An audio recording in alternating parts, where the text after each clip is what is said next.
दोस्तों, कल हमने संविधान के बारे में देखा था कि संविधान क्या होता है, संविधान के प्रकार क्या होते हैं और संविधान का हमने बेसिक स्ट्रक्चर देखा था। आज हम उसी बेसिक स्ट्रक्चर को आगे डिटेल में पढ़ेंगे। ठीक है, तो दोस्तों एक बार फिर मैं अतुल आपका अपने YouTube चैनल संभव 2.0 पर स्वागत करता हूं और क्लास को आगे बढ़ाता हूं। फ्रेंड्स, कल हमने संविधान का देखा था बेसिक स्ट्रक्चर कि जो संविधान का जो बुनियादी ढांचा है वो 3 खंडों में विभाजित होता है। सबसे पहले होती है विधायिका, दूसरा होता है हमारा कार्यपालिका और तीसरा होता है हमारा न्यायपालिका। दोस्तों, कल हमने समझा था कि विधायिका का काम होता है कानून का निर्माण करना तथा कार्यपालिका का काम होता है कानून का क्रियान्वयन करना और न्यायपालिका का काम होता है कानून की रक्षा करना। आज हम दोस्तों इन तीनों खंडों को डिटेल से पढ़ेंगे कि ये होते क्या हैं और इनके प्रकार कौन कौन से हैं। हेडर डालेंगे दोस्तों हम विधायिका,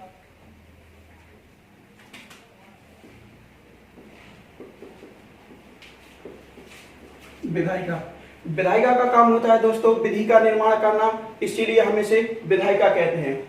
विधायिका हम दोस्तों दो भागों में विभाजित होती है। पहला भाग होता है हमारा केंद्रीय विधायिका तथा दूसरा भाग होता है हमारा राज्यीय विधायिका।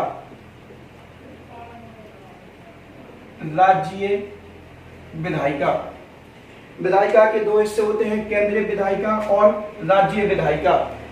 केंद्रीय विधायिका मिलकर बनी होती है दोस्तों संसद से।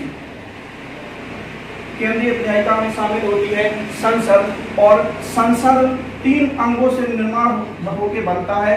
संसद में 3 अंग होते हैं। सबसे पहला अंग होता है उच्च सदन या जिसे हम बोलते हैं राज्यसभा। दूसरा अंग होता है हमारा निम्न सदन जिसे हम बोलते हैं लोकसभा। और तीसरा इंपॉर्टेंट अंग होता है हमारा राष्ट्रपति। दोस्तों, राष्ट्रपति जो होता है वो संसद का अभिन्न अंग होता है। आर्टिकल 79 में ये कहा गया है कि राष्ट्रपति संसद का अभिन्न अंग होता है और संसद का निर्माण राज्यसभा, लोकसभा और राष्ट्रपति से मिलकर होता है। राज्य विधायिका में शामिल होता है दोस्तों राज्य विधायिका जो राज्यों में होती है। जैसे हमारे मध्य प्रदेश में हम देखें तो हमारे यहाँ पे विधान परिषद नहीं है, लेकिन जो उच्च सदन होता है राज्य में, जो उच्च सदन होता है उसे हम कहते हैं विधान परिषद। निम्न सदन होता है जो राज्य में, उसे हम कहते हैं विधानसभा तथा राज्यपाल। जिस तरह से दोस्तों केंद्रीय विधायिका में संसद शामिल होती है, राज्य विधायिका में हमारी विधान परिषद विधानसभा शामिल होती है, और जिस तरह से संसद का निर्माण राज्यसभा, लोकसभा, राष्ट्रपति से मिलकर होता है, उसी तरह से राज्य विधायिका का निर्माण होता है विधानसभा, विधान परिषद और राज्यपाल से मिलकर होता है। ठीक है फ्रेंड्स, विधायिका के 2 हिस्से होते हैं, केंद्रीय विधायिका और राज्य विधायिका। केंद्रीय विधायिका होती है केंद्र में, जो बनती है संसद से मिलकर, और संसद के 3 अंग होते हैं, उच्च सदन यानी राज्यसभा, निम्न सदन यानी लोकसभा और राष्ट्रपति। इसी तरह से राज्य विधायिका होती है विभिन्न राज्यों में, और राज्य विधायिका के भी 3 अंग होते हैं, उच्च सदन यानी विधान परिषद दोस्तों, निम्न सदन यानी विधानसभा और राज्यपाल।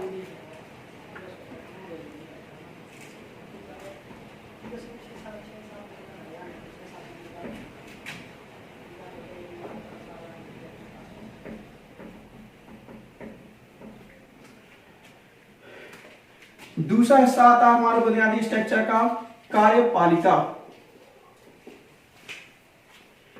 कार्यपालिका जो होती है दोस्तों वो 2 तरह की होती है।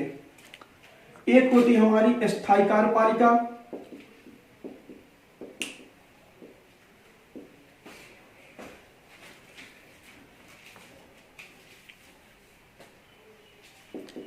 दूसरा स्ट्रक्चर होता है कार्यपालिका। इसके भी दो हिस्से होते हैं। पहला हिस्सा होता है स्थायी कार्यपालिका और दूसरा होता है अस्थायी कार्यपालिका। स्थायी कार्यपालिका में होते हैं दोस्तों, हमने पहले ही देख चुका हूं कि कार्यपालिका का काम क्या होता है, कानून का क्रियान्वयन करना। कानून का क्रियान्वयन कौन करेगा, अधिकारी लोग करेंगे। ठीक है दोस्तों, और कानून का क्रियान्वयन का उद्देश्य जो होता है वो मंत्री परिषद पे भी उसका भाग होता है। तो जो स्थायी कार्यपालिका होती है उसमें अधिकारी आते हैं, प्रशासनिक अधिकारी।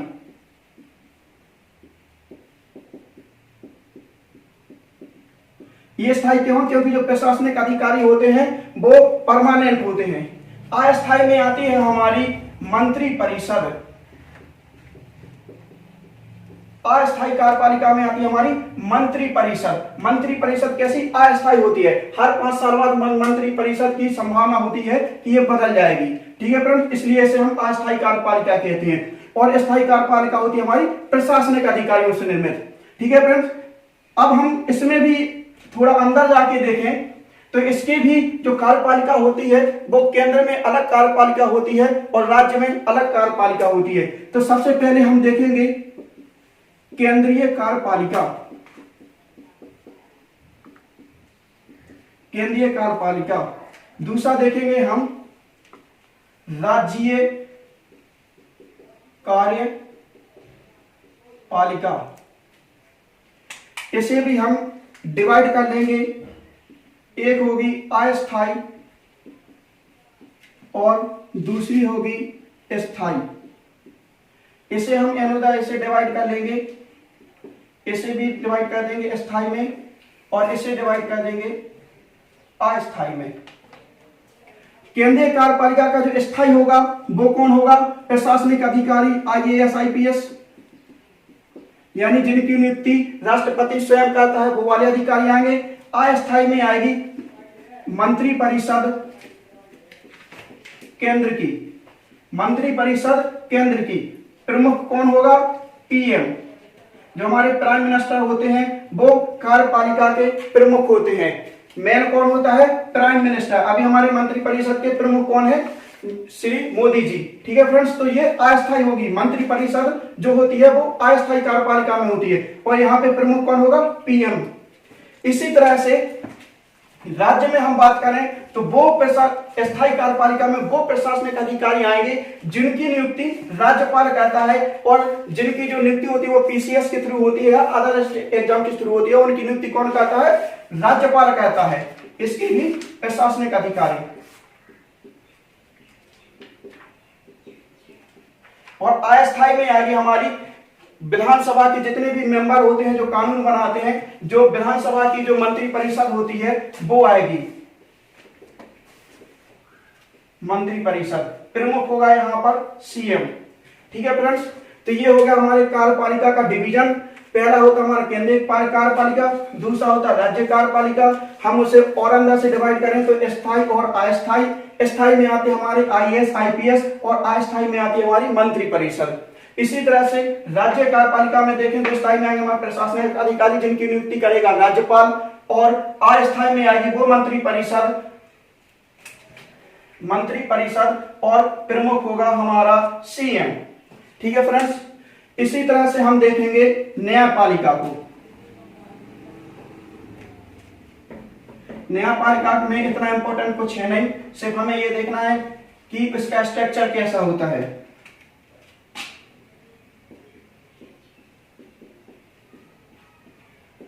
न्यायपालिका का स्ट्रक्चर दोस्तों ये है। सबसे नीचे होता है जिला कोर्ट, यहां पे होता है हाई कोर्ट और फिर होता है हमारा सुप्रीम कोर्ट। ठीक है फ्रेंड्स, तो सबसे न्यायपालिका के जो सबसे ऊपर होता है वो सुप्रीम कोर्ट होता है और जो सबसे नीचे होता है वो जिला कोर्ट होता है। और न्यायपालिका का गठन कैसे होता है, कैसे क्या क्या होता है न्यायपालिका में, वो हम आपको आने वाले वीडियो में विस्तार से बताऊंगा जब मैं न्यायपालिका का चैप्टर अच्छे से शुरू करूंगा फ्रेंड्स। ठीक है फ्रेंड्स,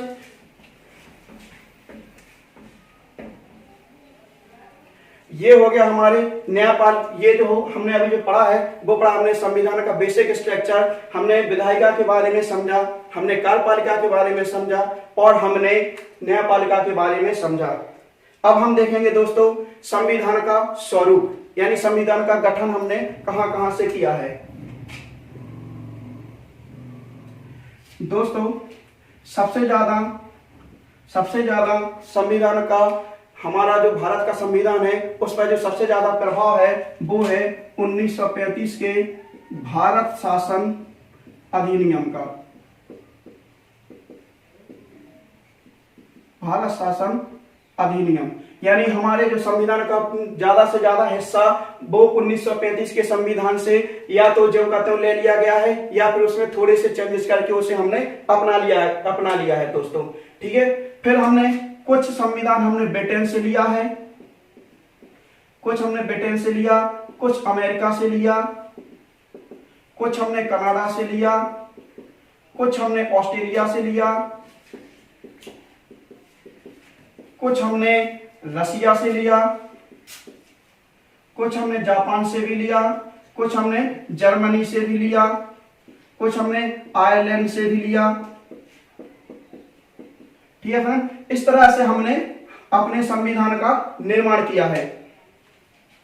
इस तरह से फ्रेंड्स हमने अपने संविधान का निर्माण किया।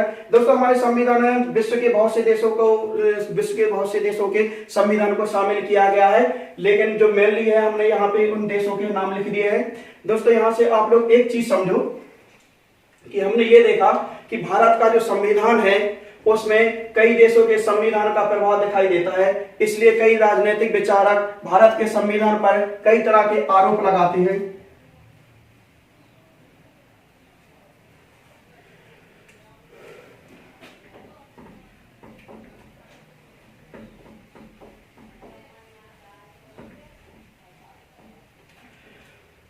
दोस्तों हमने देखा कि भारत के संविधान है विश्व के कई देशों के संविधान को शामिल किया गया है, इसलिए कई राजनीतिक विचारक जो होते हैं भारत के संविधान पर आरोप लगाते हैं कि भारत का संविधान वकीलों का संविधान है, या भारत के संविधान में मौलिकता का अभाव है, या भारत का संविधान विदेशों के संविधान का ऋणी है, या विदेशों के संविधान के उधार का थैला है। ऐसे कई आरोप भारत के संविधान पर लगते रहते हैं।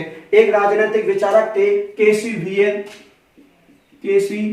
वियल, इन्होंने ये कहा था कि भारत का जो संविधान है वो अर्ध संघात्मक